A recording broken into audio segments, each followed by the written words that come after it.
Muller. ఆ max Muller గారు వేదములను ఇంగ్లీష్లోకి translate చేశారండి. మహాసేవ చేశారండి, గొప్ప సేవ మన భారతదేశానికి. లేకపోతే ఈ ఉపనిషత్తులు, ఈ వేదాలు ఇవన్నీ తక్కిన ఫారిన్ కంట్రీస్కి ఎట్టా తెలుస్తాయండి, వారు ఇంగ్లీష్లోకి ట్రాన్స్లేట్ చేశారు. అటువంటి మహనీయుడు ఈ ప్రాంతంలో ఉన్నారు, దర్శనం చేసుకోవయ్యా. ఎడతెరిగి ఇండియాకి వెళ్ళిపోతున్నావు, 4000 మైళ్ళ దూరం నుంచి మళ్ళీ రాగలవా నీవు, అటువంటి వారిని దర్శనం చేసుకోమని చెబితే ఈ త్రివేది అనే స్టూడెంట్ అండి పరీక్ష చక్కగా రాసినాడు. వారి దర్శనార్థం వెళ్ళాడండి. ఎవరి దర్శనార్థం? Max Muller. ఎప్పుడు ఈయన వెళ్ళాడో వారి ఇంటికి, ఆయన వేదములు అనువాదం చేస్తూ ఉన్నాడండి. ఎవరు? Max Muller. ఒక వేదంలో ఒక సంస్కృత సెంటెన్స్ వచ్చిందండి, అది మహా గంభీరంగా ఉందండి, నిగూఢమైనటువంటి భావం కలిగి ఉన్నది. దానికి ఇంగ్లీష్ ట్రాన్స్లేషన్ కుదరలేదండి ఎవరికి? మ్యాక్స్ ముల్లర్కి. అవస్థ పడుతున్నాడు, దీనికి ఇంగ్లీష్ ఏమిటి, సరి అయినటువంటిది ఇంగ్లీషు, ఈ సంస్కృతం మహా నిగూఢంగా ఉంది. సంస్కృత భాష బాగా తెలిసినటువంటి భారతదేశంలో ఉన్న పండితులను కనుక అడిగితే చక్కగా దీనికి సమాధానం చెప్తారు. మరి 4000 మైళ్ళలో ఇండియా ఉంది కదా, అక్కడి నుంచి ఎవరు వస్తారు వేద పండితులు, ఎట్లా దీనికి అనువాదం చేసేది? కలం ఆగిపోయిందండి. సరిగా టైంలో ఈ త్రివేది అనే స్టూడెంట్ దర్శనార్థమై ఇంటర్వ్యూ కార్డు పంపించాడండి. Trivedi has come from India for interview అన్నాడండి. అది చూడంగానే మ్యాక్స్ ముల్లర్, త్రివేది, భారత 3 వేదములు చదివినవాడు ఇండియా నుంచి వచ్చాడు రావాడు అని ఆనందంలో పొంగిపోయి లెట్ హిమ్ కమ్ ఇమ్మీడియట్లీ, వెంటనే వారు రమ్మని చెప్పి కబురు చేశారు. వారు రాగానే ఉన్నతమైన ఆసనం కూర్చోండి, ఎందుకంటే ఆయన 3 వేదాలు చదివాడు కదా. మరి త్రివేది ఉన్నతాసనం మీద కూర్చోబెట్టాడు. ఇక చూడండి, సంభాషణ మొదలు పెట్టింది. ఎవరు మీరు అని అడిగాడు మ్యాక్స్ ముల్లర్. నేను భారతదేశంలో ఒక స్టూడెంట్ అన్నారు. ఎందుకు వచ్చారు ఇక్కడికి అన్నారు. ఐసీఎస్ పరీక్ష అది. తర్వాత what will you do next అన్నాడండి ఎవరు? Max Muller. సరే, పరీక్ష అయిన తర్వాత ఏం చేయబోతారు? ఇది పెద్ద పరీక్ష అండి, గవర్నమెంట్ వారు మాకు చక్కని ఉద్యోగం ఇస్తారు, చక్కగా ఉద్యోగం చేసుకుంటూ హాయిగా ఉంటాను అన్నాడు ఈయన. నెక్స్ట్ అన్నాడు. What will you do next అన్నాడు. నెక్స్ట్ ఏమిటి, ఇంకా నాకు యుక్త వయసు వచ్చింది, ఇంతవరకు నాకు పెళ్లి కాలేదు, ఐ షాల్ మ్యారీ అన్నాడండి. నేను పెళ్లి చేసుకుంటాను. What will you do next అన్నాడు.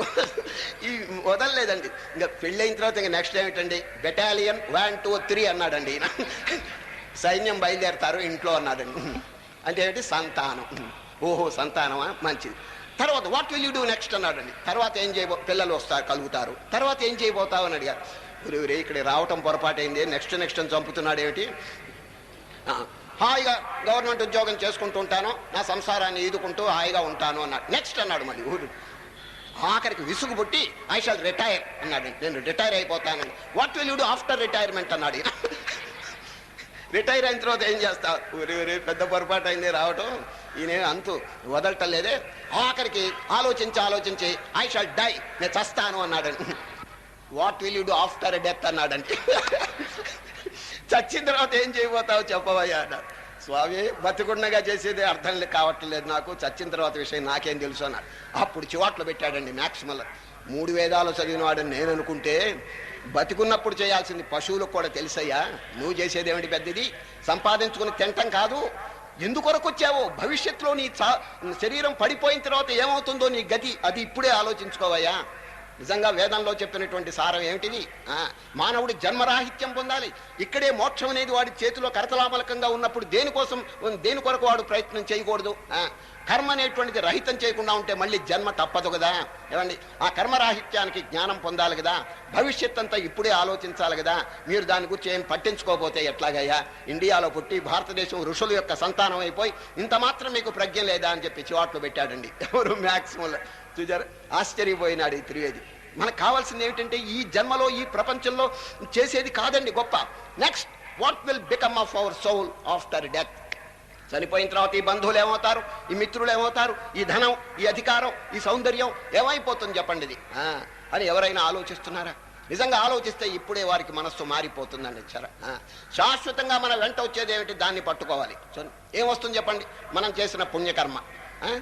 ఏదైనా పాపం కనుక చేస్తే అది కూడా వెంట వస్తుందండి. చూచారా? కనుక పాపకర్మ అనేది వెంట రాకుండా పుణ్యకర్మ అనేది వెంట తీసుకుని వెళ్ళటం మన యొక్క విద్యుక్త కర్తవ్యం అండి.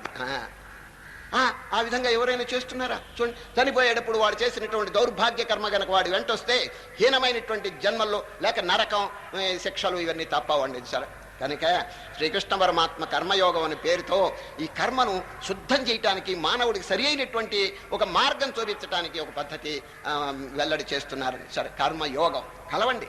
కర్మ అనేటువంటిది గొప్ప కాదండి, కర్మయోగం గొప్పది. చూడండి, కర్మ అనేటువంటిది అందరూ చేస్తున్నారు, అజ్ఞానులు చేస్తున్నారు, పశువులు కూడా తింటున్నాయి, తాగుతున్నాయి, అది కూడా కర్మే. చూచారా? కర్మ యోగం అంటే ఏ కర్మ చేస్తే నీవు భగవంతునితో కలుస్తావో దాని పేరు కర్మయోగం. చూచారా? కర్మయోగం, యోగం అంటే ఏ విధంగా కర్మను ఆచరిస్తే భగవంతునితో కలుస్తారో దాని పేరు కర్మయోగం. నేను అడిగాను, శ్రీకృష్ణ పరమాత్మ స్థితప్రజ్ఞుల యొక్క లక్షణం అంటే జీవన్ముక్తుని యొక్క లక్షణం చక్కగా చెప్పారండి. జ్ఞాని ఈ విధంగా ఉంటారు, కోరికలన్నీ కూడా తొలగించుకొని ఇంద్రియముల్ని బాగా కంట్రోల్లో పెట్టుకుని చక్కగా ఆత్మస్థితిలో ఉంటారని చెప్పి నేను అర్జునం చెప్పినారు. సాంఖ్యయోగం చివర ఆ వాక్యం పట్టుకున్నాడండి ఎవరు? అర్జునుడు. కృష్ణ, హాయిగా మీరు చెప్పినట్లు నా ఆత్మస్వరూపాన్ని గురించి ఎక్కడో బాగా విచారణ చేసి ఆనందంగా ధ్యానం చేసుకుంటూ స్వస్వరూప సాక్షాత్కారం పొందటానికి ప్రయత్నం చేస్తాను. ఎందుకండి ఈ యుద్ధంలో నన్ను ప్రేరేపణ చేస్తున్నారు అని ఒక ప్రశ్న అడుగుతాడండి ఈ అధ్యాయం మొదట్లో. అర్థమైందండి?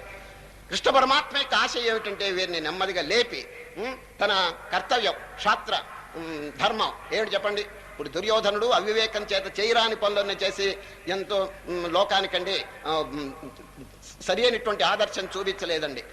దాని కొరకు శ్రీకృష్ణ పరమాత్మ ఈ ధర్మయుద్ధం చేయించాలనేటువంటి ఉద్దేశం చేత నెమ్మదిగా ఈ కర్మయోగంలో ప్రేరేపణ చేస్తున్నారు. నాయనా యుద్ధం చే, యుద్ధస్వ విగతజ్వర అంటాడు. యుద్ధస్వ విగతజ్వర మయి సర్వాణి కర్మాణి సన్యస్యాధ్యాత్మచేతస నిరాశే నిర్మమో భూత్వా యుద్ధస్వ విగతజ్వర.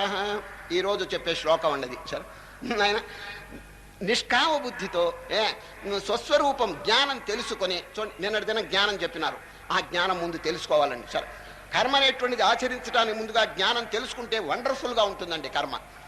జ్ఞానస్వరూపం కనుక తెలియకపోతే కర్మ అవకతవకలుగా ఉంటుందండి. ఎందుకని మీరు అడగచ్చు. జ్ఞానం అంటే ఏమిటండి? బ్రహ్మాండమంతా ఒకే చైతన్యం వ్యాపించున్నది. ఆ రహస్యం కనుక వీడి సరిగా అనుభవానికి వస్తే కర్మ ఎంత శుద్ధంగా ఉంటుంది. ఏ ప్రాణిని హింసింపడు, అపకారం చేయడు, ప్రేమ, కరుణ, దయ, పరోపకారం తాండవిస్తుందండి. ఎప్పుడు సర్వం కలుతం బ్రహ్మ అనేటువంటి సత్యం వారికి జీర్ణం అయితే. కనుక జ్ఞానం అనేది ముఖ్యం. కనుకనే శ్రీకృష్ణ పరమాత్మ కురు కర్మాణి, కర్మలు చెయ్యి. ఎప్పుడు? యోగస్థ. నిన్న చక్కని ఒక పదం చెప్పారండి, యోగస్థ కురు కర్మాణి. కర్మలు చేయటం పెద్ద గొప్ప కాదండి, తెలుసుకుని కర్మ చేయాలి. ఇప్పుడు మరమేకు ఉంటుందండి. మరమేకు ఒకవైపు తిప్పితే కిందకి దిగుతుంది. చూడండి, మరమేకు ఒకవైపు తిప్పితే కిందకి దిగుతుంది, దాన్ని రివర్స్ కనుక తిప్పితే పైకి లేస్తుందండి. చూచారా? ఆ తిప్పటంలో ఉన్నదన్నమాట చాకచక్యం. చూచారా? ఏ వైపు తిప్పాలది అది జ్ఞానం, తిప్పటం అనేది కర్మ. చిన్న దృష్టాంతం చెప్తే మీకు అర్థమవుతుంది. ఒక పెద్ద పట్టణం ఉందండి. ఆ పట్టణంలో టెక్స్టైల్ ఫ్యాక్టరీ ఒకటి ఉందండి. అంటే గుడ్డల మిల్లు, గుడ్డలు తయారు చేస్తుందండి ఒక పెద్ద ఫ్యాక్టరీ. అక్కడ చాలా మంది లేబర్, ఒక 1000 మంది కార్మికులు పనిచేస్తున్నారండి. దాని ప్రొపరైటర్ అండి సేట్, కోటీశ్వరుడు ప్రొపరైటరు. ఆ ఫ్యాక్టరీ ప్రతిరోజు చక్కగా జరుగుతున్నది. ఒకనాడు బాగా ఫ్యాక్టరీ నడుస్తున్నటువంటి టైంలో అకస్మాత్తుగా ఆగిపోయిందండి. ఆగిపోయింది. ఈ లేబరర్స్ అందరూ తిరిగి చూస్తున్నారు ఫ్యాక్టరీలో ఎందుకు ఆగింది. ఎవరు కనిపెట్టలేకపోయినారండి ఎందుకు ఆగిందో.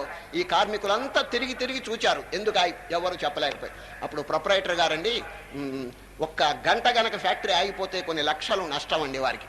అందుచేత ఊళ్ళో ఒక ఇంజనీర్ ఉన్నాడండి. ఆ ఇంజనీర్ దగ్గర పరిగెత్తాడు. ఎవరు? ప్రొపరైటర్. దండం పెట్టి, మహానుభావ, మా ఫ్యాక్టరీ ఒక గంట గనక ఆగిందంటే కొన్ని లక్షలు నాశనం అవుతాయి, కాబట్టి మీరు వచ్చి ఆ ఫ్యాక్టరీని కొంచెం నడపండి అన్నారు. వారు ఏమన్నారు తెలిసినా, నేను వస్తాను, ట్రై చేస్తాను, నడపడానికి ప్రయత్నం చేస్తాను. ఒకవేళ నడపకపోయినా నేను వచ్చినందుకు విజిటింగ్ ఫీజు ఒక 1000 రూపాయలు ఇవ్వాలన్నాడు. విజిటింగ్ ఫీజు, ఊరికే వచ్చినందుకైనా నేను 1000 రూపాయలు ఛార్జ్ చేస్తానన్నాడు. 1000 కాదండి, ఇంకా ఎక్కువైనా ఇస్తాను, దయచేయండి తమరు అని తీసుకొచ్చాడండి. ఎవరిని? ఇంజనీర్. ఆ ఇంజనీర్ గారు ఫ్యాక్టరీ అంతా తిరిగి ఒక సుత్తి ఇమ్మని అడిగాడండి. ఆ సుత్తి తీసుకున్నాడు. ఒక నట్టు పైకి పోయిందండి ఒక చోట, నట్టు. ఆ నట్టు మీద ఒక దెబ్బ కొట్టాడు సుత్తితో. వెంటనే ఫ్యాక్టరీ అంతా నడవటం మొదలు పెట్టిందండి.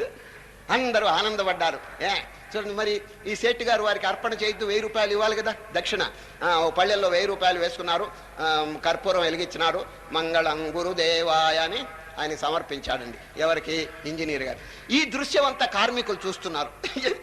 సుత్తితో ఒక్కసారి కొట్టినందుకు 1000 రూపాయలు ఈయనకి ఇచ్చినాడే అని చెప్పి కార్మికులంతా స్ట్రైక్ చేశారండి. మేము ఇంకా పని చెయ్యం, ప్రొపరైటర్ గారు పని చెయ్యం.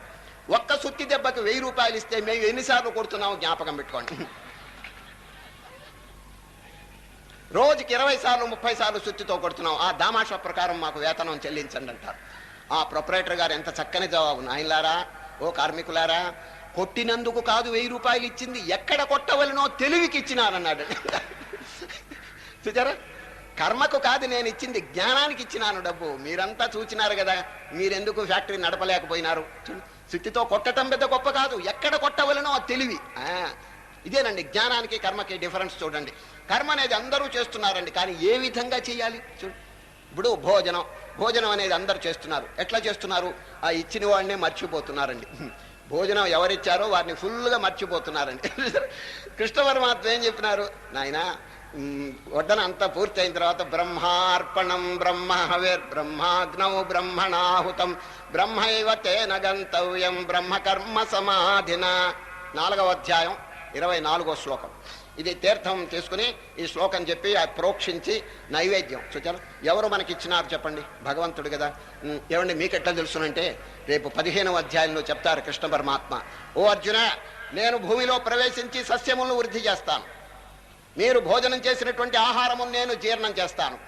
అహం వైశ్వానరో భూత్వా ప్రాణినాం దేహమాశ్రిత ప్రాణాపాన సమాయుక్త పచామ్యన్నం చతుర్విధం. కనుక భగవంతుడు మనకి ఇచ్చినాడు, లేకపోతే మనం ఎట్లా తయారు చేసుకోగలం భోజనాన్ని చెప్పండి? లేకపోతే ఆ భూమిలో మనకేమైనా తెలుసునా? ఆ శక్తి ఎవరికొన్నది మనకి లేదు.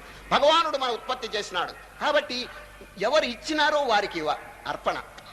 దీని పేరే నైవేద్యం అంటారు. చూడండి, ఓం ప్రాణాయ స్వాహ, ఓం అపానాయ స్వాహ, ఓం ఈ విధంగా భగవంతునికి అర్పణ చేస్తే అది ఏమవుతుందంటే యజ్ఞశేషం. చూడండి, మహాపవిత్రం అయిపోతుంది. అది కనుక భుజిస్తే రక్తం అంతా శుద్ధం అవుతుందండి. సరే, ఈ విధంగా భోజనం చేసేటప్పుడు చేయవలసిన కర్తవ్యం అందరికీ తెలుసునా? శుభ్రంగా అన్నం పెట్టుకుని లేపటం తెలుసు, కానీ ఏమండి అది ఏ విధంగా చేయాలో తెలియదు. జ్ఞానైన వాడు, భక్తుడైన వాడు ఈ పద్ధతి తెలుసుకుని ముందు భగవానునికి అర్పణ చేస్తారట. ఇంకొక ఆయన ప్రశ్న అడిగండి, what is the difference between God and man అన్నాడు. What's the difference between God and man? అవతల వాడు చెప్తున్నాడు, God gives and forgives, whereas man gets and forgets అన్నాడండి. దేవుడు ఇస్తాడు, క్షమిస్తాడు, జీవుడు పొందుతాడు, ఇచ్చిన వాడిని మర్చిపోతాడు అన్నాడు. చూడండి ఎంత చక్కగా చెప్పాడు. భగవానుడు మనకి ఆ ప్రసాదం ఇచ్చినప్పుడు వారిని మర్చిపోవటం అనేది న్యాయమేనా చెప్పండి? కనుకనే భోజనం పెట్టుకున్నప్పుడు అంతా వడ్డించిన తర్వాత ఒక్కసారి బ్రహ్మార్పణం అని చెప్పి నమస్కారం చేయండి. అప్పుడేమవుతుంది? భోజనం పునీతం అయిపోతుంది, మన రక్తం కూడా శుద్ధం అవటానికి అవకాశం ఉందండి. కనుక శ్రీకృష్ణ పరమాత్మ జ్ఞానానికి భక్తికి డిఫరెన్స్ చూపిస్తున్నారండి.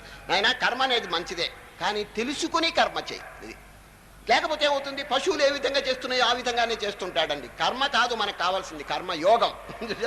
కర్మయోగం అన్నమాట అది. కనుక నిన్న శ్రీకృష్ణ పరమాత్మ స్థిత ప్రజ్ఞ లక్షణం అంతా చెబితే అర్జునుడు గారు ఈ రోజు మొట్టమొదట్లోనే చెప్తున్నారు, కృష్ణ, కర్మ కంటే జ్ఞానం గొప్పదని మీరు నిన్న చెప్పారు కదా, మళ్ళా ఎందుకు నన్ను కర్మలో ప్రేరేపణ చేస్తున్నారు? ఈ హింసాపూరితమైనటువంటి ఈ యుద్ధంలోకి నన్ను ఎందుకు ప్రేరేపణ చేస్తున్నారు అని అడిగినాడండి. ఎవరు? అర్జునుడు. జాయసీ చేత్ కర్మణస్తే మతా బుద్ధిర్జనార్దన తత్యం కర్మణి ఘోరే మాం నియోజయసి కేశవ. ఏదో ఒక్కటి చెప్పండి, జ్ఞానం ఆచరించండి, కర్మను ఆచరించండి, ఏదో ఒక్కటి చెప్పండి. అంతేగాని జ్ఞానము కర్మ అయితే కన్ఫ్యూషన్ అయిపోలా అని చెప్తున్నాడండి. ఎవరు? అర్జునుడు. వ్యామిశ్రేణైవ వాక్యేన బుద్ధిం మోహయసేవ మే తదేకం వద నిశ్చిత్యేన శ్రేయోహమాప్నుయాం. కృష్ణ, దేనివల్ల నాకు శ్రేయస్సు కలుగుతుందో దయచేసి సెలవివ్వండి అని ప్రార్థన చేస్తాడు. ఎవరు? అర్జునుడు. వెంటనే కృష్ణ పరమాత్మ జవాబు, ఆయన 2 మార్గములు ఉన్నాయి, జ్ఞాన మార్గం, కర్మ మార్గం. మీ సంస్కారం, మీ టెండెన్సీ, మీ యొక్క స్వభావం ఏ విధంగా ఉంటుందో ఆ ప్రకారంగా చేయండి. కొందరికి కర్మయోగం అంటే చాలా ప్రీతి అండి. ఇప్పుడు చూడండి, గాంధీ మహాత్ముడు ఇటువంటి వారంతా కర్మయోగంలో చక్కగా ప్రవేశించి లోకాన్ని ఉద్ధరించడానికి బాగా ఉపన్యాసములు, బోధలు ఇవన్నీ చేసి జనులు తరింపజేయడానికి ప్రయత్నం చేసినారు. మరికొందరు మహనీయులు ఏకాంతంలో కూర్చుంటారండి, బయటికి రారు. చూడండి, ఏ కొండ గుహలోనో ఎక్కడో కూర్చుని ఓం సర్వే భద్రాణి పశ్యంతు అని సంకల్పిస్తారు. వారు ఏమి ఉపన్యాసాలు చేయరు, బల్లగుద్దరు, పెద్ద పెద్ద బోధలు చేయరు, కానీ ఏకాంతంలో కూర్చొని చక్కగా అనుభూతి ఆత్మ సాక్షాత్కారం పొంది ఆశీర్వదిస్తారు. సర్వే భద్రాణి పశ్యంతు సర్వేత్ర సుఖినః సంతు. చూడు, వారి పెద్ద కానీ అది జ్ఞాన మార్గం. చూచారా, వీరు ఎక్కువ వీరు తక్కువ అని చెప్పకూడదండి. సరే, ఇటు కర్మయోగంలో ప్రవేశించిన వారు లోకాన్ని ఉద్ధరించడానికి ఎంతమందో ప్రయత్నం చేస్తున్నారు. మరికొందరు ఏకాంతంలో కూర్చుని వారు కూడా లోకానికి ఎంతో శ్రేయస్సును కలుగు చేస్తున్నారు. వీళ్ళిద్దరిలో ఎవరు గొప్ప అంటే ఆ డిఫరెన్స్ ఎవరు చెప్పలేరండి. ఇద్దరు వారి వారి స్వభావాన్ని అనుసరించి లోకానికి ఉపకారం చేస్తున్నారు. అదే కృష్ణ పరమాత్మ నాయన లోకేస్మిన్ ద్విధానిష్ట పురా ప్రోక్త మయా నఖ జ్ఞానయోగేన సాంఖ్యానాం కర్మయోగేన యోగినాం. ఆయన 2 మార్గములు నేను ఇదివరకు చెప్పినాను, కర్మ మార్గం, జ్ఞాన మార్గం. ఎవరి సంస్కారం ఎట్లా ఉంటుందో ఆ విధంగా ఆచరించాలి. కానీ అంటాడు, బట్ కర్మయోగం ఆచరించకుండా జ్ఞానం కలగటం కష్టం. ఎందుకంటే ఈ కర్మయోగం ద్వారా చిత్తశుద్ధి కలుగుతుందండి. సరే, చిత్తం అంటే మనస్సులో అనేక జన్మార్జితమైనటువంటి పాప పంకిలం ఉంటుందండి. ఏమండి, పాపం పోవాలంటే పుణ్యం కావాలి. ఇప్పుడు మైనస్ ఉందండి, మైనస్ పోవాలంటే ఏం కావాలి మనకి చెప్పండి? ప్లస్ అనేది ఉంటే గానీ మైనస్ పోదండి. ఇప్పుడు చూడండి, -2 -2 ఏం చేయాలి మనం? ఏడవకూడదు. బ్రింగ్ +4, +4 కనుక తెస్తే -2 అంతర్ధానం అయిపోతుందండి.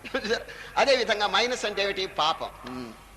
ఈ పాపం ఉంచుకుని ఏమో బ్రహ్మజ్ఞానం పొందాలంటే అసాధ్యం అండి. ఎందుకంటే పాపం తొలగి పుణ్యం ఉండాలి, చిత్తశుద్ధి కలగాలంటే పుణ్యం, నిష్కామ కర్మ ఇటువంటిది కావాలండి. ఆ పుణ్యకర్మ యొక్క ప్రభావం ఏమిటంటే పాపాన్ని మింగేస్తుందండి. పాపాన్ని మింగేస్తున్నది. పుణ్యకార్యము వదలబోకన్నా, పెద్దలు దీని పేరు తత్వసారం. పుణ్యకార్యము వదలబోకన్నా పుణ్యంబు చేతను పాపమంతయు భస్మమగునన్న. చిత్తశుద్ధికి హేతువైన పుణ్యపుంజము చేతలెస్సగా స్వస్వరూప జ్ఞాన మొదవును బంధముక్తియు గలిగి తీరును తత్వసారము తెలిసి కోరన్నా. పాప కార్యము చేయబోకన్నా పాప ఫలితము పరమ దుఃఖము తెలిసి కోరన్నా. రాక్షసత్వము పారద్రోలి దైవ భావము కుదుటపరచి పాపగంధము లేశమైనను లేకయుండుము చిత్తమందున తత్వసారము తెలిసి కోరన్నా. అర్థమైందండి? ఆ పాపం అనేటువంటిది పోవటానికి పుణ్యం అనేది రావాలి. ఇప్పుడు ఇంట్లో మురికి నీరు ఉందండి, మురికి నీరు పోవాలంటే మంచినీటితో కొట్టి పారేసేయాలి. పోతాయండి, బయటికి పోతాయి.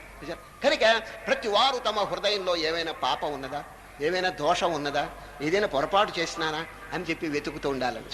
ఇదేనండి ఇంట్రాస్పెక్షన్, ఆత్మ పరిశోధన. ఊరికే ముక్కు మూసుకుని కూర్చోవటం కాదండి ధ్యానం అంటే. To think over the mind again and again. అది తన యొక్క మనస్సు ఏ సిచ్యువేషన్లో ఉన్నదో, ఏ పరిస్థితిలో ఉన్నదో జాగ్రత్తగా ఆలోచించాలని. దానిలో ఏదైనా గనక దోషములుంటే వెంటనే దాన్ని కడిగి వేయటానికి ప్రయత్నం చేయాలి. అంతేగాని మేనమేషాలు లెక్కబెడుతూ ఇప్పుడు కాదు అని చెప్పి దోషాలని గనక పెంచుకుంటూ ఉంటే ఆఖరికి మనస్సు అంతా ఖరాబ్ అయిపోతుంది అన్నది. ఎప్పుడు మనస్సు అపవిత్రం అయిపోయిందో, అద్దంలో మురికి అద్దంలో ముఖం ఎట్లా కనిపించదో ఆత్మస్వరూపం అనుభూతి కాదండి, అనుభూతం కాదండి. అందుచేత శ్రీకృష్ణ పరమాత్మ నిన్నటి దినం జ్ఞానం చెప్పి ఈరోజు వెంటనే కర్మను శుద్ధం చేసేటువంటి ప్రయత్నం చెప్తున్నారు. జ్ఞానం యొక్క సహాయం చేత అది బాగా జ్ఞాపకం ఉంచుకోండి. జ్ఞానం అంటే ఏంటి? బ్రహ్మాండమంతా ఒకే చైతన్యం వ్యాపించున్నదనేటువంటి పరమసత్యమే జ్ఞానం. ఆ జ్ఞానం కనుక తెలిస్తే ఇంకొక ప్రాణి మీద ఎందుకు అపకారం కలుగుతుంది? మొట్టమొదటి ఉపనిషత్తు ఏమిటి చెప్పండి? ఈశావాస్యం. ఈశావాస్యోపనిషత్తులో చక్కని మంత్రం, యస్మిన్ సర్వాణి భూతాని ఆత్మైవాభూద్విజానతః తత్ర కో మోహః కశ్యోక ఏకత్వమనుపశ్యతః. ఎంత గంభీరంగా ఉందో! బ్రహ్మాండమంతా ఏకమనేటువంటి విషయం తెలిసినప్పుడు ఒక ప్రాణికి మీద అపకారం ఎందుకు కలుగుతుంది? అసూయ ఎందుకు కలుగుతుంది? ద్వేషం ఎందుకు కలుగుతుంది? నిలదీసి అడిగేశాడండి ఆ ఋషివర్యుడు. చూడండి, తత్ర చూడండి, యస్మిన్ సర్వాణి భూతాని ఆత్మైవాభూద్విజానతః తత్ర కో మోహః, అజ్ఞానం ఇంకెక్కడుంది? కశ్యోక, దుఃఖం ఎక్కడుంది? ఏకత్వమను పశ్యతః. ఒకే, రేపు విశ్వరూపం చూడండి, బ్రహ్మాండమంతైన ఒకే చైతన్యం విశ్వరూపం. అనేక బాహూదర వక్త్రనేత్రం పశ్యామి త్వాం సర్వతోనంతరూపం నాంతం న మధ్యం న పునస్తవాదిం పశ్యామి విశ్వేశ్వర విశ్వరూప. ఈ విషయం తెలిస్తే కర్మ ఎంత శుద్ధంగా ఉంటుందన్నది. కనుకనే మహనీయులు కొంచెం జ్ఞానం తెలుసుకో. జ్ఞానం తెలుసుకొని కర్మ ఆచరిస్తే ఎంత ఆనందంగా ఉంటుందంటే ఎంతసేపటికి త్యాగం. Charitable spirit, sacrificial spirit. ఎందుకు? Not I but thou. చూడు, ఇదండి మంత్రం. ఎంతసేపటికి ఉత్తముడైనటువంటి వాడు జ్ఞానం తెలుసుకుంటే నేనే అనుభవించాలనే స్వార్థం వాడికి ఉండదండి. కలకత్తాలోనండి ఒక తత్వజ్ఞాని ఉన్నాడండి, ఫిలాసఫర్. వారి పేరు మీలో చాలా మందికి తెలిసి ఉంటుంది. మహదేవ గోవింద రెనడే. రెనడే అనేటువంటి గొప్ప ఫిలాసఫర్ ఉన్నాడండి. ఆయన గారికి చాలా మంది శిష్యులు అక్కడక్కడ ఉన్నారండి. ఈయన సన్యాసి కాదండి, గృహస్థుడు. ఎవరు? రెనడే. ఆయనకి చాలా మంది శిష్యులు అక్కడక్కడ ఉన్నారు. మే నెల వచ్చిందండి. మే నెల వస్తే మామిడి ఒక రైతు, ఒక శిష్యుడు అండి, ఈ శిష్యుడు రైతు అండి, ఆయనకి పెద్ద తోట ఉంది, ఆ మామిడి తోట. సరిగా మే నెల వచ్చినప్పుడు మంచి మంచి మామిడి పళ్ళు కాసినాయండి. ఎవరికి? రైతు గారికి. కలకత్తాలో ఉన్న గురువు గారికి పండ్లు పంపిస్తే ఎంత ఆనందంగా తింటారు, భుజిస్తారు అని ఒక బుట్టలో అన్ని ప్యాక్ చేసినాడండి ఎవరో శిష్యుడు. ప్యాక్ చేసి కలకత్తాలో రెనడేకి పంపించారండి. పంపిస్తే ఆర్ఆర్ వచ్చింది. రెనడే గారు తెప్పించారండి బుట్ట. ఎక్కడి నుంచి? స్టేషన్ నుంచి. ఇంటి దగ్గర తెప్పిస్తే ఇంట్లో ఉన్న కుటుంబ వాసులంతా పరిగెత్తుకొచ్చారు. ఎందుకంటే మామిడి పళ్ళ బుట్ట కదా, అందరికి ఇష్టమేది. ఆ బుట్ట విప్పుతున్నాడండి. విప్పి ఒక్క పండు తీసుకుని చెక్కు తీసి ఒక్క ముక్క నోట్లో వేసుకున్నాడండి ఎవరు? రెనడే. తక్కిన పండు అంతా బుట్టలో వేసేసాడు. తినలేదండి, ఒక్క మొక్క తిన్నాడు ఎవరు? రెనడే. ఈ దృశ్యం భార్య చూచిందండి పక్కన. ఏమండి, మామిడి పండు పుల్లగా ఉందా అని అడిగింది. కాదు కాదు, నా జీవితంలో తిన్న పండ్లు అన్నిటికంటే మధురంగా ఉంది అన్నాడు. మరి ఎందుకు ఒక్క మొక్కే తిన్నారు, తక్కినంత దాంట్లో పారేశారు ఏమిటంటే, అంత తీపిగా ఉన్నది కాబట్టే ఇతరులకి అది వినియోగింపబడుతుందని నేను ఇచ్చాను, నేను వదిలేశాను. నేను అనుభవిస్తే ఎట్లా తీపిని? ఆ తీపి అందరూ గనక పంచం అనుభవిస్తే ఎంత ఆనందం. వాళ్ళు సంతోషిస్తుంటే ఆ సంతోషం నాది, అందువల్ల నేను దాన్ని బుట్టలో వేసేసాను అన్నారు. చూడండి ఎంత త్యాగబుద్ధి. నిజంగా ఈ కాలపు వాళ్ళైతే ఆ తీపి దెబ్బకి బుట్ట బుట్ట ఫైసలు అయిపోయేదండి. ఎవడు వదలడండి, ఎవరు వదలడు. చూడండి ఈ త్యాగబుద్ధి ఎప్పుడు కలుగుతుంది చెప్పండి? అది ఆ జ్ఞానం కలిగినప్పుడు. నాయన నేను ఒక్కడిని అనుభవిస్తే ఎట్లా, మీరు కూడా అనుభవించండి అని చెప్పి. హిందీలోనండి ఒక చక్కని వాక్యం ఉందండి. ఏంటంటే కళ్యాణ్ అనే ఒక పత్రిక మీరు కూడా వినుంటారు. గోరఖ్పూర్ గీతా ప్రెస్ నుంచి అద్భుతంగా ఉంటుందండి. భక్తి మార్గం చక్కగా హిందీలోనే. దాంట్లో జనుల్లో 3 రకాల వాళ్ళు ఉంటారు అని రాశారండి ఒక పత్రికలో. ఆ 3 వారి పేర్లు చెప్తున్నాడు. మొదటి ఉత్తముడు, మధ్యముడు, అధముడు. ఉత్తముడు యొక్క స్వభావం రాశాడండి. అది హిందీ పత్రిక కదండి, హిందీలో ఉన్నది, తెలుగు కూడా చెప్తాను. తేరా అంటే ఏమిటి చెప్పండి? నీది. మేరా అంటే నాది. ఉత్తముడు యొక్క స్వభావం ఎట్లా ఉంటుందో చెప్పారు. తేరా హీ తేరా మేరా భీ తేరా అంటాటండి వాడు ఉత్తముడు. నాయనా నీది నువ్వు అనుభవించు, నాది కూడా నీకు ఇస్తాను. ఇది ఉత్తముని స్వభావం అండి, సాక్రిఫిషియల్ స్పిరిట్. తేరా హీ తేరా మేరా భీ తేరా. మధ్యముడు స్వభావం ఏంటంటే తేరా హీ తేరా మేరా హీ మేరా అంటాటండి వాడు. నీది నువ్వు తిను, నాది నేను తింటా, నువ్వు నన్ను అడగబాక నేను నీకు ఇవ్వను. ఇదండి తేరాహి తేరా మేరాహి మేరా. ఇది మధ్యముడు. వీళ్ళ వల్ల ఏం చిక్కు లేదండి, ఎందుకంటే ఎవడు కూడా వాడు చూసుకుంటాడు. ఇక అధముడి యొక్క స్వభావం అండి మేరాహి మేరా తేరాభి మేరా అంటాట. నాది నేను ఉంచుకుంటా, నీది కూడా ఇక్కడ పారేయ అంటాడు. దరిద్రుడు అండి, పరమ దరిద్రుడు, హోప్లెస్ స్పెసిమెన్ అండి. ఇది ఎప్పుడు కలుగుతుందంటే ఇటువంటి భావం అజ్ఞానం. చూడండి అజ్ఞానం చేత. చూడండి ఇప్పుడు శ్రీకృష్ణ పరమాత్మ ఏం చెప్పినారు నిన్న జ్ఞానయోగంలో చెప్పండి? బ్రహ్మాండమంతా ఒకే చైతన్యము, శాశ్వతమైనటువంటి ఆత్మస్వరూపం అని. ఆ రహస్యం తెలిస్తే ఇంకా కర్మ ఎంత శుద్ధం అవుతుందో చూడండి. అది ఎంత శుద్ధం అవుతుంది. నాదేమి లేదు, నువ్వే తినవయ్యా, నువ్వే అనుభవించు, నువ్వు తింటుంటే ఆ ఆనందం నా ఆనందం. దీని పేరు రేపు 6వ అధ్యాయంలో ఆత్మౌపమ్యం అంటాడండి శ్రీకృష్ణ పరమాత్మ. ఆత్మౌపమ్యం అంటే ఏమిటి? Treat others as your self. ఇదండి ఇటువంటి సిద్ధాంతం అంటే మహాగంభీరమైందండి. చాలా మంది అక్కడక్కడ పుస్తకాల్లో ఏం రాస్తారు తెలుసిన? Treat your neighbour as your brother అంటాడు. నీ పక్కింటి వాడిని నీ సోదరుడు వలే చూడని చెప్తే కృష్ణ పరమాత్మ దాన్ని ఒప్పుకోలేదండి. ఎందుకంటే బ్రదర్ అంటే సోదరుడు కదా. సోదరుడు ఇప్పుడు కలహించుకుంటున్నారండి అక్కడక్కడ. మరి సోదరత్వం సిద్ధాంతం ఎట్లా అవుతుంది చెప్పండి? ఇప్పుడు ఎవరైనా వకీళ్ళు ఉంటే వకీల్ని అడగండి, వకీళ్ళు గారు మీకు వచ్చే కేసులు ఎట్లా ఉన్నాయని. వెంటనే చెప్పేస్తాడు, అన్నదమ్ముల కేసులు అంటాడు ముందు. సోదరుడు కలహించుకుంటే సిద్ధాంతం ఎట్లా అవుతుంది? సోదరత్వం. అయ్యా సోదరత్వం మంచిదే. Treat your neighbour as your brother మంచిదే. మరి బ్రదర్స్ అట్లా ఉంటే కదా కలహం పెట్టుకుని అవస్థ పడుతున్నారండి. అందుచేత శ్రీకృష్ణ పరమాత్మ బ్రదర్హుడ్ అనేది క్యాన్సిల్ చేశాడు. No brotherhood at all. Treat your neighbour not as your brother but as your self. నీ వలే చూసుకోవాలి. తన మీద ఎవరికైనా ద్వేషం ఉంటుందా? ప్రపంచంలో ఎవరి మీదైనా ద్వేషం ఉండొచ్చు, కానీ తన మీద ఎవరికి ద్వేషం, పరమ ప్రేమ ఉంటుందండి. అది ఒక ఆశ్రమంలోనండి శ్రీరామ నవమి వచ్చిందండి పండగ, మొన్న వచ్చింది చూడండి. ఆ పండగలో ఆశ్రమ భక్తులంతా చేరారు. ఎక్కడ? ఆశ్రమంలో. గురువు గారు రాముల వారి పటం పెట్టి పూజ చేయించాడండి అందరి చేత. పూజ అంతా అయిపోయిన తర్వాత ప్రసాదం ఒక పళ్ళలోనండి శిష్యుడిని పిలిచి, నాయన అరటి పళ్ళు చాలా వచ్చినాయి కదా, భక్తులు తెచ్చినాయి, ముక్కలు కోసి అందరికి ప్రసాదం పెట్టు అన్నాడండి. ఎవరు? గురువు గారు. శిష్యుడు అట్లాగే ముక్కలు కోసి అందరికి పెట్టబోతుంటే, నాయన ఈ 100 మంది భక్తుల్లో ఎవరి మీద నీకు ఎక్కువ ప్రీతి ఉంటుందో వాడికి ముందు ముక్క పెట్టు, తర్వాత అందరికీ పంచిపెట్టు అన్నాడండి. అర్థమైందండి? ఈ 100 మంది భక్తుల్లో నీకు ఎవరి మీద ఎక్కువ ప్రేమ ప్రీతి ఉంటుందో వాడికి ముందు ముక్క పెట్టి తర్వాత అందరికీ పెట్టు అన్నాడండి. ఎవరు? గురువు గారు. వాడేం చేశాడో తెలుసండి, మొదటి ముక్క వాడి నోట్తో వేసుకున్నాడండి. వాడు ఏమిరా ఇట్లా చేసినామంటే, స్వామి అందరికంటే నా మీద ఎక్కువ ప్రీతి అన్నాడండి వాడు. చూచారు? ప్రతి వాడికి ఇంతేనండి. దీని పేరే ఆత్మౌపమ్యేన సర్వత్ర. కృష్ణ పరమాత్మ ఆయన ట్రీటెడ్ యాజ్ యువర్ సెల్ఫ్. అది తన మీద ఎవరికి ద్వేషం ఉండదు కదా, పరమ ప్రీతి ఉంటుంది. కాబట్టి ఇతరుల మీద కూడా అంత ప్రీతి కలిగి ఉండు. ఎంత అద్భుతమైన సిద్ధాంతం అండి. ఆత్మౌపమ్యేన 6వ అధ్యాయం రేపు రాబోతున్నది. ఆత్మౌపమ్యేన సర్వత్ర సమం పశ్యతి యోర్జున సుఖం వా యది వా దుఃఖం సయోగి పరమో మతః. ఆంధ్ర పత్రిక దాని ఎడిటోరియల్ పైన ఒక చక్కని భారత పద్యం రాస్తారండి. మొదటి నుంచి రాస్తున్నారు. నాగేశ్వరరావు గారు ఉన్నప్పటి నుంచి.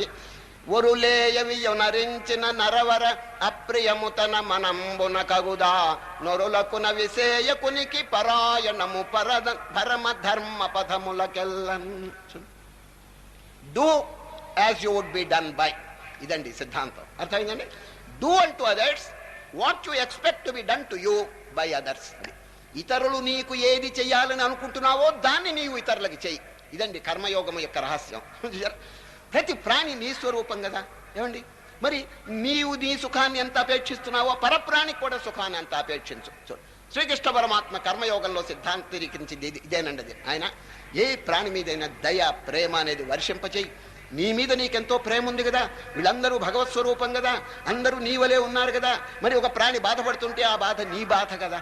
చూడండి, ఇది ఎవరైనా ఉన్నదా చెప్పండి? ప్రపంచం ఇప్పుడు ఉన్నటువంటి అట్మాస్ఫియర్ ఎట్లా ఉన్నదో చూడండి. అది ఎంతసేపటికి పరప్రాణ్ణి బాధ పెట్టాలని, పరదేశాన్ని కబళించాలని, ఇంకొకరికి అపకారం చేయాలని, ఇటువంటి పరిస్థితుల్లో నిజంగా భగవద్గీత కనుక ప్రచారం అయిందంటే తప్పకుండా ఈ పరోపకార బుద్ధి అభివృద్ధి కాక తప్పదండి. ఒక ప్రాణికి ఉపకారం చేయాలని మనం అంటే ఎందుకు అని అడుగుతాడు అవతల వాడు. ఎందుకు ఉపకారం చేయాలని? అప్పుడు దానికి శాస్త్రం ఏం చెప్పింది తెలుసిన? నాయన నీలో ఏ శక్తి ఉన్నదో, నీలో ఏ స్వరూపం ఉన్నదో ఆ స్వరూపం ఎదుటి వాళ్ళలో కూడా ఉన్నది. నీ సుఖాన్ని నువ్వు ఎట్లా అపేక్షిస్తున్నావో పరసుఖం కూడా అట్లాగే అపేక్షించు. చూడు, తోటి ప్రాణిని నీవు నీవలే చూచుచు మెలగుచుండుము ఓయి మనస. మానస బోధ. తోటి ప్రాణిని నీవు నీవలే చూచుచు మెలగుచుండుము ఓయి మనస. నీ సౌఖ్యమును ఓలె పరసుఖంబును కూడా కాంక్షించుచుండుము మనస. జగతి యందున్నట్టి దేహంబులన్నీయు నీ యొక్క రూపాలె మనస. సత్యమును తెలుసుకొని ప్రాణులన్నిటి ఎడల దయగల్గియుండుము మనస. శాస్త్రాల సారము వివరించి తెలిపెదా శ్రద్ధగా వినుము ఓ మనస. పరహితమే పుణ్యము పరపీడ పాపము దయజూపు ఎల్లడెల మనస. ఇటువంటి సిద్ధాంతములండి భగవద్గీతలో చక్కగా ప్రతిపాదింపబడింది. కనుక ఇటువంటివి కనుక బాగా జీర్ణమైతే ఇంకా తాను తగ్గించుకుని ఒక ప్రాణికి ఉపకారం చేస్తాడండి. అందుచేత ఈ కర్మయోగంలో మొట్టమొదటి శ్రీకృష్ణ పరమాత్మ జ్ఞానమును తెలుసుకో, జ్ఞానమును తెలుసుకుని తర్వాత కర్మ చేయండి, శుద్ధంగా ఉంటుందండి. పరోపకార బుద్ధి పొంగి పొరలతో ఉంటుందండి అది. కనుక మొట్టమొదటి శ్రీకృష్ణ పరమాత్మ అర్జునుడు అడిగిన ప్రశ్నను పురస్కరించుకుని, నాయన లోకల్లో 2 మార్గాలు ఉన్నాయి, జ్ఞాన మార్గం, కర్మ మార్గం. ఎవరి సంస్కారం, ఎవరి యొక్క ప్రవృత్తి ఎట్లా ఉంటుందో ఆ విధంగా ఆచరించండి, దాంట్లో ఏం తప్పులేదు. కానీ బట్ అంటారు, కర్మయోగం మొట్టమొదట ఆచరించకుండా జ్ఞానయోగంలో అనుభవం రావటం కష్టం అనేసాడు. It's impossible. కర్మ అనేది ఎలిమెంటరీ కోర్స్, జ్ఞానం అనేదండి గ్రాడ్యుయేట్ కోర్స్ అండి, అంటే కాలేజీ కోర్స్ అండి. సరే అయ్యా, మీరు ఎలిమెంటరీ కోర్స్ పాస్ కాకపోతే మీరు కాలేజీకి ఎట్లా వెళ్తారు చెప్పండి? 3 కోర్సులు ఉన్నాయి కదండి, elementary course, high school course, college course. కర్మ, భక్తి, జ్ఞానం. జ్ఞానం అనేది కాలేజ్ కోర్స్ అండి, ఫైనల్ కోర్స్. అది దాంట్లో మనం ఆరితేరాలంటే ముందు ఎలిమెంటరీ కోర్సులో కొంచెం అనుభవం పొందాలి కదా చెప్పండి. ఇది లేకుండా అట్లా వెళ్ళగారు. కనుకనే శ్రీకృష్ణ పరమాత్మ కర్మయోగంలో ప్రవేశం లేకుండా జ్ఞానయోగం కలగటం చాలా కష్టం. చిత్తశుద్ధి కలగాలి కదా ముందు. చిత్తశుద్ధి కలగటానికి పుణ్యకార్యములు ఇవన్నీ చేయాలి కదా, చెప్పండి, నిష్కామ కార్యములు చేయాలి కదా. కాబట్టి కర్మయోగంలో కొంత ప్రయత్నం ఉంటే తప్ప ఆ మనస్సు శుద్ధం కాదు. మనస్సు శుద్ధం కాకపోతే ఆత్మజ్ఞానం కలగదు. చూచారా? కనుక ఈ కర్మయోగం నకర్మణామనారంభాన్నైష్కర్మ్యం పురుషోస్నుతే. చక్కని శ్లోకం అండి. నకర్మణామనారంభాన్, కర్మలు చేయకుండా నైష్కర్మ్యం అంటే ఈ జ్ఞాన మార్గం. చూడండి, సమాధి స్థితి, తురీయ స్థితి అది కలగటం కష్టం. ఎందుకంటే హృదయం పాపభూయిష్టంగా ఉంటే మనసు అధిష్టానంగా ఉన్నటువంటి ఆత్మస్వరూపం ఎట్లా తెలుస్తుంది చెప్పండి. కనుక హృదయం నిర్మలంగా ఉండాలంటే పుణ్యము, నిష్కామ కర్మ, పుణ్యకర్మ ఇటువంటి అన్ని పరోపకార కర్మ శుద్ధంగా ఉండాలని. అది లేదే, జనులకు లేదు. అంచేత అకస్మాత్తుగా వాడికి మోక్షం కలగాలంటే కలగదండి, ఇంపాసిబుల్. ఎందుకు? మోక్షం అనేది జ్ఞానం ఉంటేనే కలుగుతుందండి. జ్ఞానం ఎట్లా వస్తుందంటే చిత్తశుద్ధి కలిగితేనే జ్ఞానం కలుగుతుంది. చూచారా?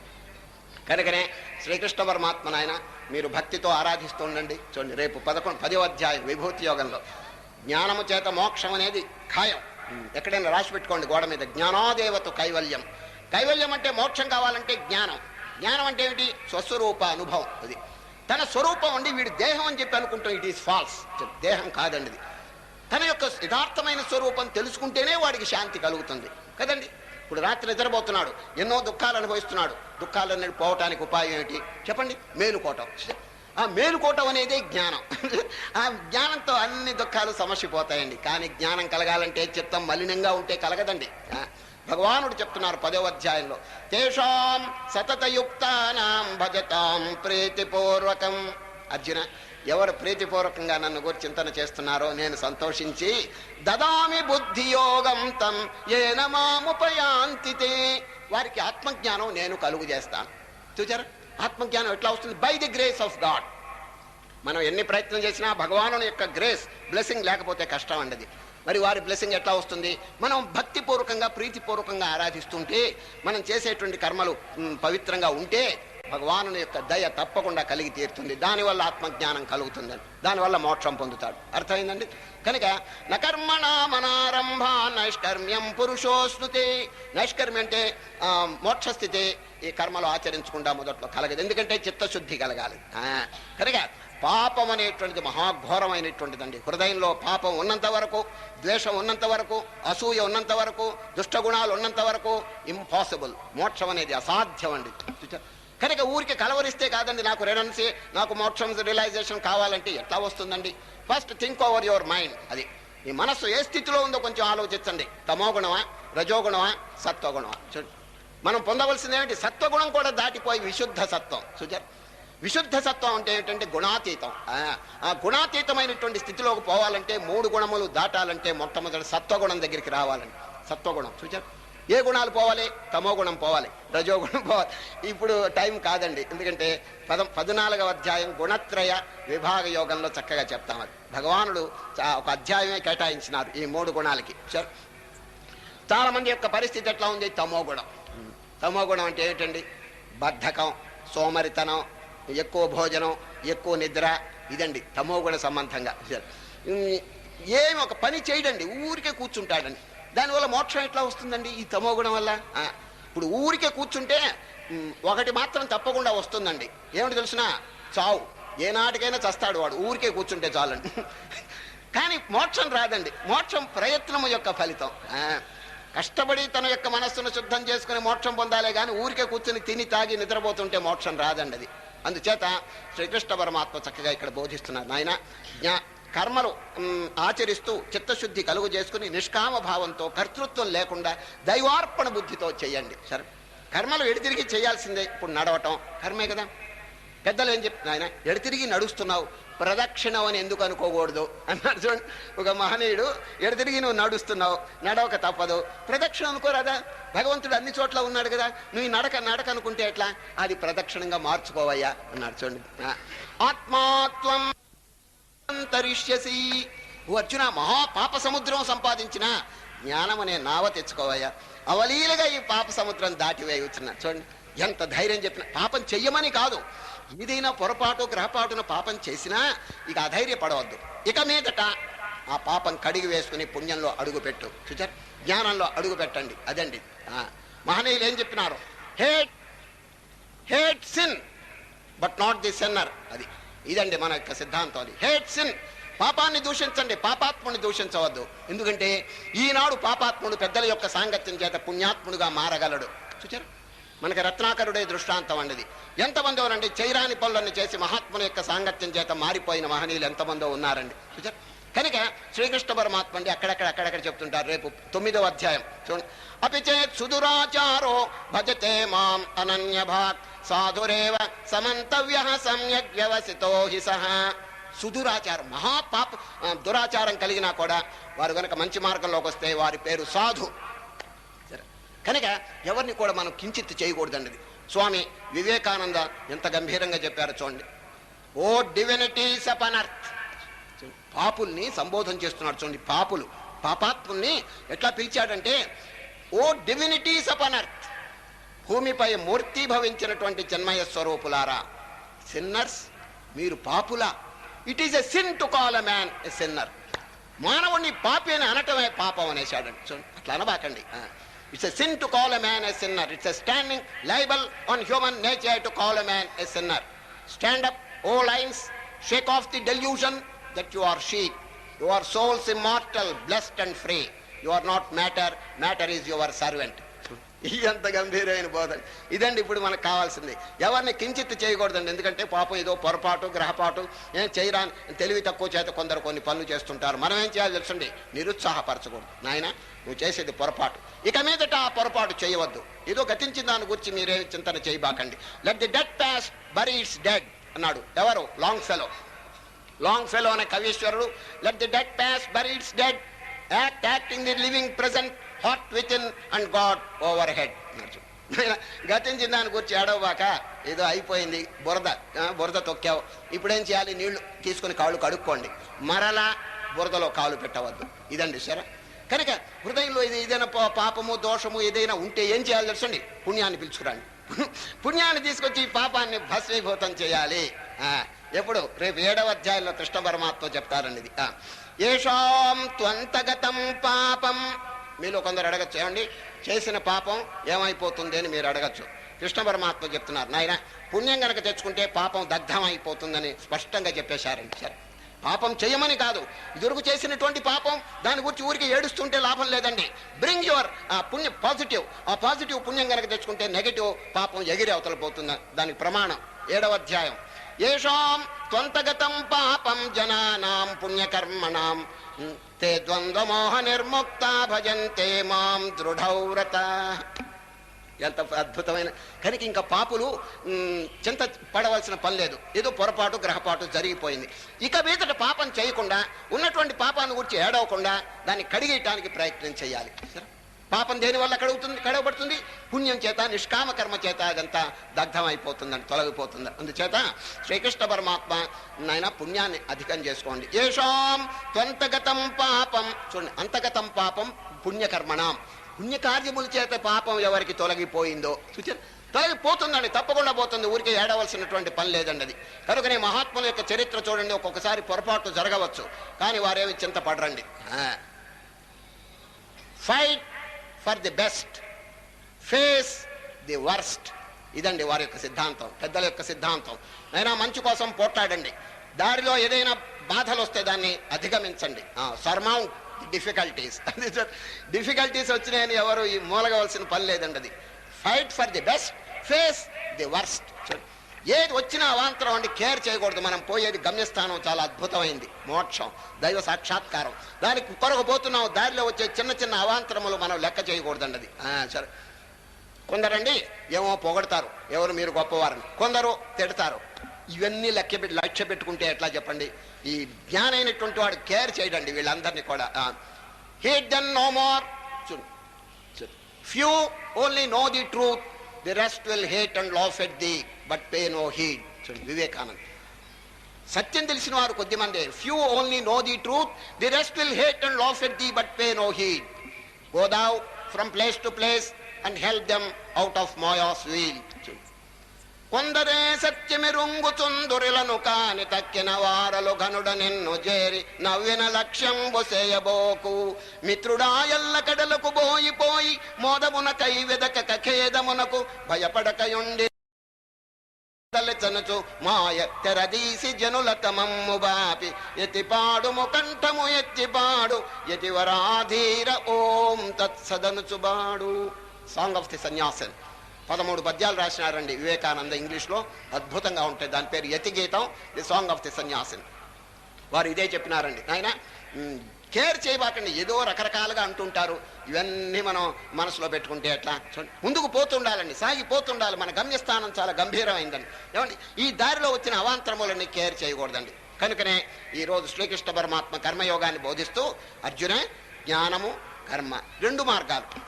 ఎవరి యొక్క ప్రవృత్తి ఎట్లా ఉంటుందో దాన్ని అనుసరించండి. కానీ ఈ కర్మ మార్గం ఆచరించకుండా జ్ఞానం కలగటం కష్టం. చూడండి, న కర్మణా మనారంభాన్ నైష్కర్మ్యం పురుషోస్నుతే నచ సన్యసనాదేవ సిద్ధిం సమధిగచ్చతి. కర్మ చేయకుండా ఎవరు ఉండలేరు అన్నారండి. నహి కశ్చిత్ క్షణమపి జాతు తిష్టతి అకర్మకృత్ కార్యతే హ్యవశ కర్మ సర్వ ప్రకృతి జైర్గుణై. కానీ కొందరు ఏం చేస్తారో చూడండి, 2 రకాలు చెప్పుకొచ్చారు.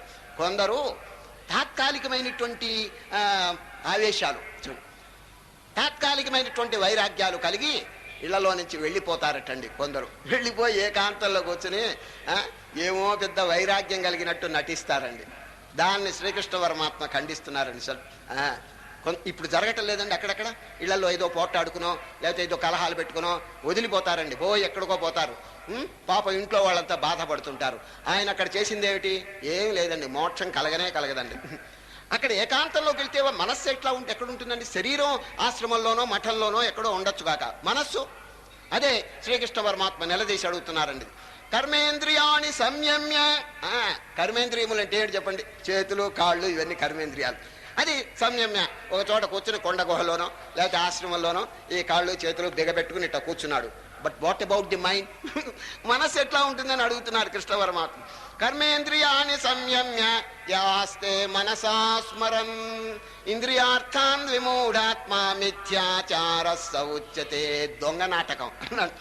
అక్కడ కూర్చుని ఏకాంతంలో కాళ్ళు బిగబెట్టుకుని చేతులు బిగబెట్టుకుని కొండ గుహలో కూర్చుని నా ఇంట్లో వాళ్ళంతా ఏం చేస్తుంటారు, ఇదే గొడవ అండి. అక్కడ ఏ జాడీలో ఏ పచ్చడి ఉంది అది కూడా జ్ఞాపకం పెట్టుకుంటాడు వాడు. అంతేనండి, వాడికి మనస్సు ఎక్కడ ఉంటుంది? ఇంటి మీదే ఏడుస్తూ ఉంటుందండి. దాన్ని శ్రీకృష్ణ పరమాత్మ ఎట్లా కనిపెట్టారో కానీ విమర్శ చేసి ఖండించేస్తున్నారండి. కర్మేంద్రియాణి సంయమ్య యాస్తే మనసా స్మరన్ ఇంద్రియార్థాన్ విమూఢాత్మ మిథ్యాచార సౌచ్యతే. అట్లా చేయబాకండి. మరి ఏం చేయాలి? యస్వింద్రియాణి మనసా నియమ్య.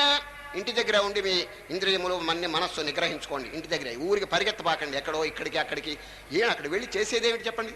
ఇంకా మీరు ఎక్కడైనా ఆశ్రమాలకు వెళ్ళాలంటే అప్పుడప్పుడు వెళ్ళి ఒక వారం రోజులు ఆశ్రమాల్లో ఉండి అక్కడ ఉన్న డిసిప్లిన్, అక్కడ ఉన్న క్రమశిక్షణ బాగా అభ్యసించి తర్వాత ఇంటి దగ్గరికి వచ్చి దాన్ని అమల్లో పెట్టండి. సరే, ఇది చాలా మంచిదండి.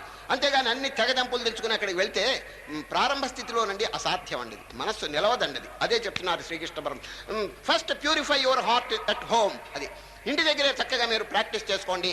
ఆశ్రమంలో చేసే సిద్ధాంతాలు నియమాలు మీరు ఇక్కడ ఆచరణలో పెట్టుకోండి. డిసిప్లిన్ చూచారా? ఇప్పుడు ఆశ్రమాల్లోనండి 4:30 గంటలకి గంట కొడతారండి. మీరు ఎప్పుడైనా రండి ఆశ్రమాలకి, చూడండి. 4:30 గంటలకి ఫస్ట్ బెల్, అందరూ నిద్రలేస్తారండి. 5:30 సెకండ్ బెల్, అందరూ ఒక సామూహికంగా గీతాపారాయణ, భగవద్ధ్యానం, నామ సంకీర్తన ఇవన్నీ చేస్తుంటారు. చూచారు? ఈ నియమాలు ఇంటి దగ్గర ఎందుకు పెట్టుకోకూడదు చెప్పండి? ఇప్పుడు 4:30కి వాళ్ళు లేస్తే వీళ్ళు 4:30కి ఎందుకు లేవకూడదు చెప్పండి? కొందరు లేవాలని ప్రయత్నం చేస్తుంటారు, వాళ్ళకి మెలకు రావటం లేదండి. అప్పుడు ఏం చేయాలి తెలుసండి? ఒక అలారం గడియారం ఏదన్నా పెట్టుకుని తొందరగా నిద్ర లేవటం నేర్చుకోవాలండి సార్. లేక ఇంకో చిన్న సలహా చెప్తాను. పొద్దున్నే లేవాలంటే బ్రహ్మ ముహూర్తం, ఉషక్కాలం చాలా అద్భుతమైన అట్మాస్ఫియర్ అండి. ఎప్పుడు ఉషక్కాలం, బ్రహ్మ ముహూర్తం అంటారు. ఆ టైం చాలా మంది నిద్రలోనే గడిపేస్తున్నారు, అది మంచిది కాదండి. అది ఆ టైంలోనండి అనేక మంది మహర్షులు, యోగి పుంగవులు ధ్యాన నిమగ్గులై ఉంటారు. The whole atmosphere will be filled by spirituality, divine atmosphere. మనం కూడా నిద్ర లేచి కొద్దిసేపు కనుక ధ్యానం చేస్తే we can receive the spiritual current. చూసారా? బ్రహ్మాండమంతా ఒక ఆధ్యాత్మిక తరంగం వ్యాపిస్తున్నది, అది మనం గ్రహించడానికి అవకాశం. కనుకనే బ్రహ్మ ముహూర్తం అని దానికి పేరు పెట్టారు. ఆ టైం అంతా నిద్రలోనండి తమస్సులో గడిపేస్తున్నారు చాలా మంది. సరే, ఒక ఊళ్ళోనండి 2 సోమరులు ఉన్నారండి, పరమ సోమరులు. ఒకడు 8ంటికి నిద్ర లేస్తే ఇంకోటి 9:30కి లేస్తాడండి వాడు పొద్దున. ఇద్దరు స్నేహితులండి. బర్డ్స్ ది సేమ్ ఫెదర్ అని ఇంగ్లీష్లో చెప్తారు చూడండి. ఆ ఇద్దరు సోమరులు స్నేహితులండి. ఒక సోమరికి ఊరు ప్రయాణం వచ్చిందండి. రేపు పొద్దున్నే 5 గంటలకి రైలు బయలుదేరుతుందండి. వీడెక్కడ నిద్ర లేస్తాడండి? 8ంటికి లేచేవాడు పొద్దున్నే 5 అంటే 4ంటికే నిద్ర లేవాలి. అందువల్ల వాడు ఏం చేసినాడంటే తన స్నేహితుడి దగ్గరికి పోయినాడు. వీడి మించిన సోమరండి వాడు. నాయన, మై డియర్ ఫ్రెండ్, రేపు పొద్దున 5 గంటలకి రైలుకి వెళ్ళాలి, 4 గంటలకు వచ్చి కొంచెం లేపుతావా అన్నాడు. తప్పకుండా లేపుతాను, 3:30కి వచ్చి జ్ఞాపకం చేయబోయ్ అన్నాడండి వాడు.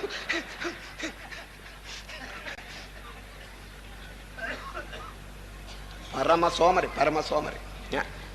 ఈ విధంగా ఉషకాలం అంతా నాశనం చేసేటువంటి రకాలు చాలా మంది ఉన్నారండి. అట్లా కాదండి. ఇదంతా ఎందుకు చెప్తున్నానంటే శ్రీకృష్ణ పరమాత్మ త్వరపడి మీరు ఎక్కడికి వెళ్ళబాకండి. యస్త్వింద్రియాని మనసా నియమ్య, ఇంటి దగ్గరే కొంచెం బాగా ప్రాక్టీస్ చేయండి. ఆరభతే అర్జున కర్మేంద్రియై కర్మయోగమసక్త సవిశిష్యతే. మనస్సుని జ్ఞానేంద్రియములను కొంచెం జాగ్రత్తగా నిగ్రహించాలి. కర్మేంద్రియాలు నిగ్రహించడం పెద్ద కష్టం కాదు. కర్మేంద్రియం అంటే చేతులు కాళ్ళు ఎవడైనా బిగబెట్టుకుని కూర్చోవచ్చండి, అది పెద్ద గొప్ప కాదు. మనస్సులో ఉండే మాలిన్యం పోవాలంటే ఇట్ టేక్స్ టైం. అది ఏకాంతంలో మా ఆశ్రమాల్లో అప్పుడప్పుడు మనం వెళ్ళి ఆ డిసిప్లిన్ క్రమశిక్షణ నేర్చుకుని అది ఇంటి దగ్గర ఆచరణలో పెట్టడం చాలా మంచిదండి. అది ఒక ఊళ్ళో ఒక చోట జరిగిన విషయం వినండి. ఒక ఆయనండి ఇంట్లో పోట్లాడాడండి. పోట్లాడి ఆశ్రమానికి పరిగెత్తికి వెళ్ళాడు. పరిగెత్తి వెళ్తే ఎట్లా వెళ్ళాడు తెలుసండి? గృహస్థాశ్రమంలో ఉన్నవాడండి ఒక ఆయన. పరిగెత్తిన గురువు గారికి మధ్యాహ్నం 12 గంటలకి దండం పెట్టాడండి. అక్కడ ఆశ్రమంలో గురువు గారు ఒళ్ళంతా చెమట కారుతున్నది. పరిగెత్తుకుంటూ వచ్చాడు. ఏమయ్యా, ఏమిటి కథ అన్నాడు. ఏమి లేదండి, మిమ్మల్ని ఒక కోరిక, ఒక ప్రార్థన చేయాలని వచ్చినాను. ఏమిటన్నాడు. సన్యాసం ఇప్పించండి అన్నాడండి. సన్యాసం. ఏమయ్యా, అంత తేరగా ఉందా సన్యాసం అంటే? అసలు ఎవరు నీవు, ఎందుకు వచ్చినావు, సన్యాస సంకల్పం నీకు ఎందుకు కలిగింది చెప్పవయ్యా అన్నాడు. స్వామి క్షమించండి, అవన్నీ ఆ గొడవలన్నీ మీకెందుకు, అడిగాను ఇవ్వండి అన్నాడు. అట్లా ఎవరయ్యా, సన్యాసం అనేది అట్లా ఊరికే ఇవ్వరు, విషయం ఏమిటో చెప్పు, నీకెందుకు ఈ మార్పు కలిగింది మనసులో. అప్పుడు చెప్పాడండి. ఇంటో మా కుటుంబం వాళ్ళతో పేచీలు వచ్చింది, కలహాలు వచ్చినాయి, నాకు మనసు విరక్తి పుట్టిపోయి ఇక్కడికి పరిగెత్తుకొచ్చాను, సన్యాసం ఇప్పించండి అన్నాడు. అయితే నేను సన్యాసం ఇస్తాననుకో, మళ్ళా నువ్వు ఇంటి మొహం పెట్టవా అన్నాడు. అప్పుడండి గయోపాఖ్యానులు పద్యం చెప్తాడండి. జలనిధులింకుగాక కులశైలములేడును గురుంకుగాక, ఇంటి గడప తొక్కనే తొక్కను అన్నాడండి. ఎంత ఆశ్చర్యపడ్డాడు. ఓహో, ఎంత వైరాగ్యం, ఎంత వైరాగ్యం, మళ్ళీ ఇంటికి వెళ్ళట వీడని. అయినా ఇంకొక చిన్న ప్రశ్న అడుగుతాం. ఏమయ్యా, నేను నీకు సన్యాసం ఇస్తాననుకో, మీ ఇంటి వాళ్ళు నువ్వు ఇక్కడ ఉన్నావని చెప్పి తెలుసుకుని ఇక్కడికి పరిగెత్తుకు వస్తారనుకో, మిమ్మల్ని ప్రార్థన చేస్తారనుకోండి, ఏదో పొరపాటు జరిగింది రాండి ఇంటికి అని చెప్పి మిమ్మల్ని అడుగుతారనుకోండి, అప్పుడు ఏం చేస్తారు అని అడిగాడు. అప్పటి సంగతి ఆలోచించుకోవచ్చులేండి అన్నాడండి ఒకట. ఏమైనా ఉందే చెప్పండి దీంట్లో వైరాగ్యం. ఈ విధంగా శ్రీకృష్ణ పరమాత్మ దీన్నే ఖండిస్తున్నారండి. యస్త్వింద్రియాని మనసా నియమ్య, ఇంటి దగ్గరే ఉండి కొంచెం బాగా ప్రాక్టీస్ చేయండి. ఆశ్రమాల్లో ఏ సిద్ధాంతాలు అమలుపరుస్తున్నారో దాన్ని ఇక్కడ కూడా అమలుపరచండి. ఇక్కడ ధ్యానం చేయండి, ఇక్కడ గీతాపారాయణ చేయండి, ఇక్కడ ఉషక్కాలంలో నిద్ర లేవండి, ఇక్కడ పేదవారికి ఏదైనా సహాయం చేయండి. ఏమండి, ఎందుకు చేయకూడదు? ఆ టైం వచ్చినప్పుడు మనం చెప్పకుండానే ఆ వైరాగ్యం కలుగుతుందండి. సరే, ఆ టైం వరకు వేచి ఉండాలి. చూచారా, యస్త్వింద్రియాని మనసా నియమ్య ఆరభతేర్జున కర్మేంద్రియై కర్మయోగమసక్త సవిశిష్యతే. కాబట్టి ఇప్పుడు ఏం చెప్తున్నారు కృష్ణ నాయన, కర్మలు వదలబాకండి. నియతం కురు కర్మత్వం. ఈ శాస్త్రములు పెద్దలు ఏది నిర్దేశించినారో ఆ శుభ కర్మలు చెయ్యండి. నియతం కురు కర్మత్వం కర్మజ్యాయో హి అకర్మణ. అకర్మణ, కర్మ చేయకుండా ఊరికే ఉన్నదానికంటే కర్మ చేయటం మేలు. చూచారు, ఊరికే ఉంటే ఏమవుతుందో తెలుసండి, తమోగుణం. ఆ తమోగుణం వల్ల ఏమీ ఉపయోగం లేదండి. అది ఇంకా రజోగుణం గలవాడు ఏదో కోపతాపాలు కలిగినా అవతల వాడు ఏదైనా చివాట్లో పెడితే మళ్ళీ దారికి వస్తాడండి. తమోగుణం వాడు మరీ హోప్లెస్ అండి. ఇది గోడ. ఇప్పుడు చూడండి, గోడ ఎట్లా ఉంది చెప్పండి. గోడకి ఏమైనా పుణ్యమా, గోడకి పాపమా? ఆ విధంగా ఉంటాడండి తమోగుణం గలవాడు. ఎందుకు పనికి వాడి జీవితం అంతా వ్యర్థం అయిపోతుందండి. ఈ రజోగుణం గలవాడు ఏదో ఇతరుల యొక్క మందలింపు వల్ల వాడు మంచి దారికి రావచ్చును, అది కూడా భంగమేనండి. రజోగుణం తమోగుణం ఈ రెండు మహా ప్రమాదకరమైనటువంటి పరిస్థితులండి. హృదయాన్ని బాగా పరిశోధించాలి. సత్వగుణం వచ్చిందా లేదా? ఏమిటి సత్వగుణం చెప్పండి? దయ, ప్రేమ, కరుణ, పరోపకారం, అహింస, వైరాగ్యము, భక్తి, ఆత్మవిచారణ, ఇదంతా సత్వగుణం అని.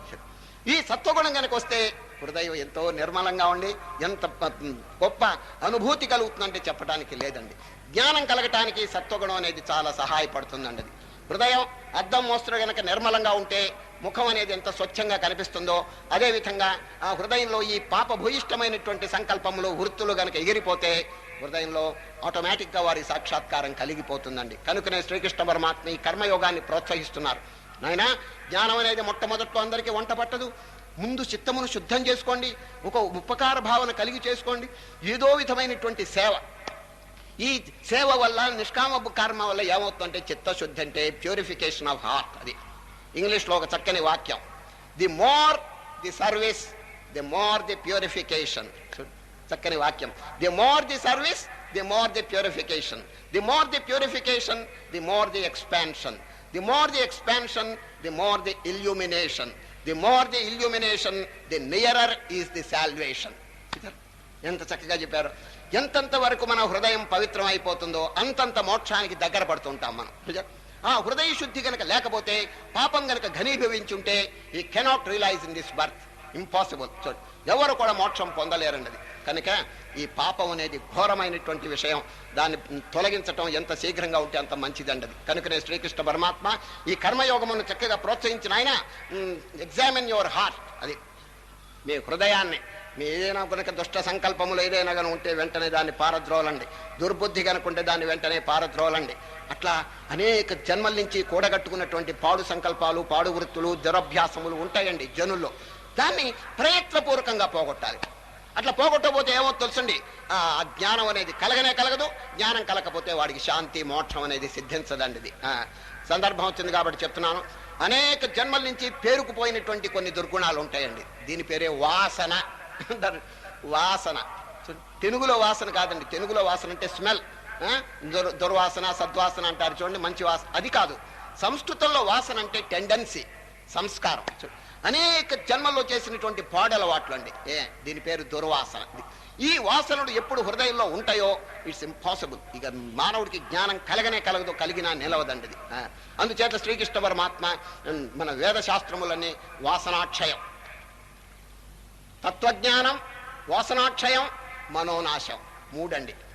ఏ శాస్త్రమైనా మీరు చదవండి, ఈ మూడు సాధనలు తప్ప ఇంకోటి లేదండి. మళ్ళీ చెప్తున్నాను, తత్వజ్ఞానం, వాసనాక్షయం, మనోనాశం. ఈ మూడిట్లోనండి తత్వజ్ఞానం చాలా ముఖ్యం. దాని ద్వారా వాసనలు పోగొట్టుకోవాలి. వాసనలు పోగొట్టుకుంటే మనస్సు ఆటోమేటిక్గా డిజాల్వ్ అయిపోతుందండి. సార్, మనస్సు అనే దానికి అసలు రూపం లేదండి. అనేకమైనటువంటి సంకల్పములు, వృత్తులు ఇవన్నీ చేరితే మనస్సు అయింది. మన వేదముల్లో, శాస్త్రముల్లో మనస్సును డిఫైన్ చేస్తున్నారు. వినండి, వాట్ ఈజ్ మైండ్?